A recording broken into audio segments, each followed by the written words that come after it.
رہے گی اہل جفا پہ تیری عطا کب تک، بنے رہیں گے الہی یہ بت خدا کب تک۔ السلام علیکم معزز سامعین، میں ہوں خرم شاہ، شاعر شباب اور شاعر انقلاب جناب جوش ملی آبادی کی نظم مناظر سحر پر تجزیہ لے کر آپ کی خدمت میں پیش ہوں۔ سامعین، جوش ملی آبادی کو مناظر فطرت کی عکاسی، ان کے انقلابی رنگ اور شباب کی ولولہ انگیزی کی بدولت جو ہے وہ شاعر انقلاب اور شاعر شباب کہا جاتا ہے۔ تو دونوں طرز کی یعنی ان میں وہ خوبی موجود ہیں۔ ایک طرف حسن کا وہ جو ہے وہ اس کی تجسیم کرتے ہیں، اس کی جو ہے وہ خوبصورت عکاسی کرتے ہیں، وہ خوبصورت مناظر ہوں یا خوبصورت جو ہے وہ شخصیت ہو، اور دوسری طرف جو ہے انقلابی پہلو بھی ان کے یعنی نظموں میں پایا جاتا ہے۔ تو بہرحال آغاز کریں گے مناظر سحر کا، جو مسدس کی حیت میں لکھی گئی ہے، اور مناظر سحر یعنی صبح کے مناظر پر ایک خوبصورت نظم ہے۔ تو اس کو پڑھنے کے بعد اندازہ ہوگا آپ کو کہ یہ کس درجہ خوبصورت اور عمدہ یعنی مرقع سازی ہے۔ بہرحال علم بیان اور علم بدی کا بھرپور اس میں استعمال ہے، تو جگہ جگہ صنعتیں ہیں، جگہ جگہ تشبیہ، استعارہ، کنایہ اور مجاز مرسل سے بات کی گئی ہے، تو یہی اس کی خوبصورتی ہے۔ تو آغاز کرتے ہیں پہلے بند سے۔ کیا روح فضا جلوہ رخسار سحر ہے، کشمیر دل زار ہے فردوس نظر ہے، ہر پھول کا چہرہ عرق حسن سے تر ہے، ہر چیز میں ایک بات ہے، ہر شے میں اثر ہے، ہر سمت بھڑکتا ہے رخ حور کا شعلہ، ہر ذرہ ناچیز میں ہے طور کا شعلہ۔ تو پہلا بند شاندار آغاز کیا اپنے نظم کا، جیسے کہ نظم کے عنوان مناظر سحر سے مراد سامنے ہے کہ وہ ایک منظر نہیں ہے صبح کا، بلکہ مختلف مناظر کی عکاسی سے ایک نظم میں کی گئی ہے۔ تو شاعر آغاز کرتا ہے کہ کیا روح فضا، کیا روح کو یعنی بڑھوتری دینے والا یعنی ترقی دینے والا یہ جلوہ ہے۔ کس چیز کا جلوہ ہے؟ جلوہ رخسار سحر، صبح کے چہرے کا جلوہ، یعنی صبح کے چہرے کا ظاہر ہونا اس کے رخسار کا۔ اب صبح کا چہرہ ہوتا نہیں ہے، تو صنعت تجسیم کا استعمال کیا گیا ہے کہ ایسی شے جو جسم نہیں رکھتی اس کو مجسم کرنے کی صحیح کی گئی ہے۔ تو کیا روح فضا جلوہ رخسار سحر ہے، کشمیر دل زار ہے فردوس نظر ہے۔ تو کشمیر کو بھی مصداق یا برابر لیا گیا استعارتاً فردوس کے یا جنت کے، کہ دل جو ہے وہ بالکل ایسے کشمیر بنا ہوا ہے، اور فردوس جو ہے جنت جو ہے وہ آنکھ بنی ہوئی ہے، یعنی آنکھ کے مناظر ہو اور وہ ان کی عکاسی دل میں ہو رہی ہو، تو ہر طرف یعنی جنت کا سا سما ہے، کشمیر کا سا سما ہے، ایسا یعنی صبح کا منظر ہر جگہ جو ہے وہ کشمیر لگنے لگتی ہے۔ ہر پھول کا چہرہ عرق حسن سے تر ہے، حسن کے عرق سے، تو حسن کے پانی سے، حسن کے نچڑے ہوئے پانی سے تر ہے، تو شبنم پڑی ہوتی ہے، تو اس کو جو ہے وہ عرق حسن کہہ رہے ہیں، ایک اور استعارتاً بات کر رہے ہیں۔ ہر چیز میں ایک بات ہے، ہر شے میں اثر ہے۔ تو یہ ان کے حسن کا انداز ہے اس مصرعے میں جھلکتا ہوا، کہ ہر چیز میں ایک بات ہے، کچھ خاص بات ہے، اور ہر چیز میں ایک خاص اثر ہے، ہر سمت بھڑکتا ہے رخ حور کا شعلہ، ہر ذرہ ناچیز میں ہے طور کا شعلہ۔ تو صبح کے مناظر میں وہ کہتے ہیں ہر سمت یوں لگتا ہے کہ ہر چیز میں رخ حور کا شعلہ، حور کے چہرے کے چمک ہے ہر طرف، یا پھر ہر ایک ذرے میں وہ جیسے طور پر خدا نے تجلی اپنی ڈالی اور وہ ریزہ ریزہ ہو گیا، تو وہ کیا نور ہوگا۔ تو وہ کہتا ہے کہ ایک ذرے میں گویا وہ طور کا سا جو ہے وہ یعنی خوبی آ چکی ہے۔ تو طور ایک طرف تلمی ہے، صنعت تلمی ہے، دوسری طرف رخ حور کا شعلہ ایک خوبصورت انہوں نے استعارتاً یعنی اپنے اس میں استعمال کیا، صبح کے نور کو اس چیز سے ظاہر کیا۔ تو ابتدائیہ تھا اس کا پہلا بند تھا، آگے بڑھتے ہیں۔ تو اب اس میں ایک چیز دھیان کیجئے گا کہ وہ جب لفظ وہ کہے گا تو وہ بھی سمجھ لیں اشارہ ہے، کنایہ ہے، یہ وہ سے مراد کیا ہی اچھا، کیا ہی بہتر، واہ واہ۔ لرزش وہ ستاروں کی وہ ذروں کا تبسم، چشموں کا وہ بہنا کے فدا جن پہ ترنم، گردوں پہ سپیدی و سیاہی کا تصادم، طوفان وہ جلووں کا وہ نغموں کا تلاطم، اڑتے ہوئے گیسو وہ نسیم سحری کے، شانوں پہ پریشان ہیں یا بال پری کے۔ کہ اب لرزش وہ ستارے جو اب بجھنے کو ہیں، جانے کو ہیں صبح کے منظر میں، کہ ان کا وہ لرزنا ہو، اور لرزتے ہوئے گویا وہ مسکرا رہے ہیں، تبسم کر رہے ہیں، چشموں کا وہ بہنا کہ چشمے واہ واہ کیا ہی انداز سے بہہ رہے ہیں، کہ فدا جن پہ ترنم، جن پہ موسیقی ترنم قربان کیا جا سکتا ہے، گردوں پہ سپیدی اور سیاہی کا تصادم، صبح بھی جھگڑ رہی ہے رات، اور صبح کی لڑائی ابھی نہ پوری طرح صبح ہے نہ شام ہے، تو ایسا سپیدی اور سیاہی کا، تو صنعت تضاد ہے، متضاد الفاظ استعمال کر کے مصرعے میں خوبصورتی پیدا کی گئی ہے۔ طوفان وہ جلووں کا، کوئی دیکھنے سے متعلق چیزوں کا ایک طوفان ہے، ہر چیز دیکھنے سے تعلق رکھتی ہے صبح۔ وہ نغموں کا تلاطم، اور ہر چیز سننے سے تعلق رکھتی ہے کہ نغموں کا ایک تلاطم، ایک جوش ہے کہ وہ پرندے چہچہا رہے ہیں، وہ پانیوں کا بہنا خوبصورت، درختوں کا جو ہے ان کی آوازیں سرسراہٹ ہے۔ اڑتے ہوئے گیسو وہ نسیم سحری کے، نسیم سحری صبح کی جو ہوا، خوشبودار ہوا، وہ اس کے گویا بال اڑ رہے ہیں، گیسو اڑ رہے ہیں، شانوں پہ پریشان ہیں یا بال پری کے، کہ وہ صبح کی ہوا گزر کر مجھے چھو کر جا رہی ہے یا میرے شانوں پر سے کوئی پری اپنے بال لہراتے ہوئے گزر رہی ہے۔ تو کیا خوبصورتی، کیا مرقع سازی ہے۔ تو عمدگی سے جو ہے وہ چیزوں کو مثال اور تشبیہ اور استعارہ کے ذریعے جو ہے وہ سمجھا رہے ہیں، اور حسن کی عمدہ مثالیں ہیں۔ وہ پھیلنا خوشبو کا، وہ کلیوں کا چٹکنا، وہ چاندنی مدھم، وہ سمندر کا جھلکنا، وہ چھاؤں میں تاروں کی گلے تر کا مہکنا، وہ جھومنا سبزہ کا، وہ کھیتوں کا لہکنا، شاخوں سے ملی جاتی ہیں شاخیں، وہ اثر ہے، کہتی ہے نسیم سحری عید سحر ہے۔ کہ وہ پھیلنا خوشبو کا، وہ کلیوں کا، کیا ہے کہ ایک چیز کی خوبصورتی اشارہ کر رہے ہیں کہ وہ دیکھو خوشبو کیسی ہے، اچھی لگتی ہے، وہ کلیاں کھل کر پھول بن رہی ہیں، چٹک رہی ہیں، چاندنی مدھم ہے، سمندر جھلک رہا ہے، جھلملا رہا ہے۔ اگر سمندر کا منظر دیکھا جائے صبح کے منظر میں، تو وہ چھاؤں میں تاروں کی گلے تر کا مہکنا، کہ ابھی صبح ہونے کو ہے اور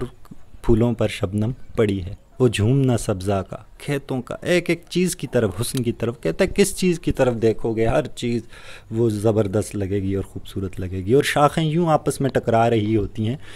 ایسا اثر ہوتا ہے صبح کے، شاخیں آپس میں ٹکراتی ہیں، اور نسیم سحری صبح کی ہوا کیا کہتی ہے، وہ خوشبودار ہوا، کہ یہ تو عید سحر ہے، کہ یہ شاخیں آپس میں ایسے ٹکرا رہی ہیں جیسے لوگ عید کی صبح گلے ملتے ہیں۔ تو ان کے ٹکرانے کو ایک اور خوبصورت انداز میں جو ہے وہ عید کی صبح سے اس نے تشبیہ دے دی، کہ گویا یہ تو ہر صبح جو ہے وہ صبح سویرے اٹھ کر جاگنے والے اور سیر کرنے والے اور فطرت کی عکاسی کو سمجھنے والے جو ہیں وہ لوگ جو ہیں ان چیزوں کا لطف جان سکتے ہیں۔ تو سب کے لیے دعوت ہے کہ خن کی وہ بیاباں کی، وہ رنگینی صحرا، وہ وادی سرسبزہ و تالاب مصفہ، پیشانی گردوں پہ وہ ہنستا ہوا تارا، وہ راستے جنگل کے، وہ بہتا ہوا دریا، ہر سمت گلستان میں وہ انبار گلوں کے، شبنم سے وہ دھوئے ہوئے رخسار گلوں کے۔ تو پھر مزید اشارے ہیں خوبصورتیوں کی طرف، کہ جس منظر میں دیکھیں گے، ہر منظر جو ہے صبح کا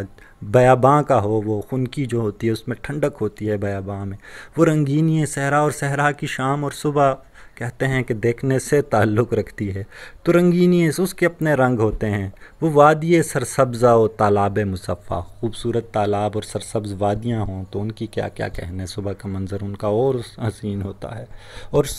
گردوں کی، آسمان کی پیشانی پہ وہ صبح کا جو تارا ہوتا ہے وہ جھلملا رہا ہوتا ہے، آخری تارا، تو اس کا اپنا ایک سماں ہوتا ہے۔ جنگلوں کے رستے ہوں یا دریا کا بہتا ہوا پانی ہو، ہر طرف جو ہے وہ گلستان جو ہے وہ پھول باغ جو ہیں وہ پھولوں سے لد جاتے ہیں، تو صبح کا وقت ایسا ہوتا ہے، شبنم سے وہ دھوئے ہوئے رخسار گلوں کے۔ اب آہستہ ترتیب آگے دیکھیے تو تھوڑا سا مذہب کی طرف آگے اس کا، یعنی دعاؤں کی طرف اور روحانی کیفیات کی طرف آگے جھکاؤ، کہ وہ روح میں انوار خدا، صبح وہ صادق، وہ حسن جسے دیکھ کے ہر آنکھ ہو عاشق، وہ سادگی انسان کی فطرت کے مطابق، زریں وہ افق نور سے لبریز وہ مشرق، وہ نغمہ داؤد پرندوں کی صدا میں، پیراہن یوسف کی وہ تاثیر ہوا میں۔ مزید تلمیحات نغمہ داؤد اور پیراہن یوسف والے واقعے کی طرف اشارہ کیا گیا۔ بہرحال وہ روح میں انوار خدا، کہ وہ صبح، سچی صبح جو ہے، وہ جو صبح کاذب نہیں ہے، اصلی صبح ہے، اس میں خدا کا جو نور ہے وہ محسوس ہوتا ہے، روح تک آتا ہے، وہ صبح میں محسوس کیا جا سکتا ہے، خدا قریب آیا ہوتا ہے، خدا خود کہتا ہے کہ میں اس پل جو ہے، صبح کے پل جو ہوتا ہے وہ یعنی قریب ترین آ کر کہتا ہے کہ کوئی ہے مانگنے والا جسے میں عطا کروں۔ وہ حسن جسے دیکھ کے ہر آنکھ ہو عاشق، سادگی انسان کی فطرت کے مطابق۔ یہ بڑا اہم جملہ ہے، انسان کو اللہ نے سادہ پیدا کیا ہے، سادگی پر پیدا کیا ہے، لیکن انسان جو ہے وہ رنگینیوں میں کھو کر جو ہے اپنی سادہ فطرت کو بھول جاتا ہے، اپنی روح سے دور ہو جاتا ہے۔ زریں وہ افق نور سے لبریز، وہ مشرق کے افق جو ہے وہ زریں سنہرا ہوا ہوتا ہے، اور نور بھرا لبالب بھرا ہوا ہوتا ہے مشرق کی طرف، جہاں سے سورج نکلنا ہوتا ہے اس طرف نگاہ کریں۔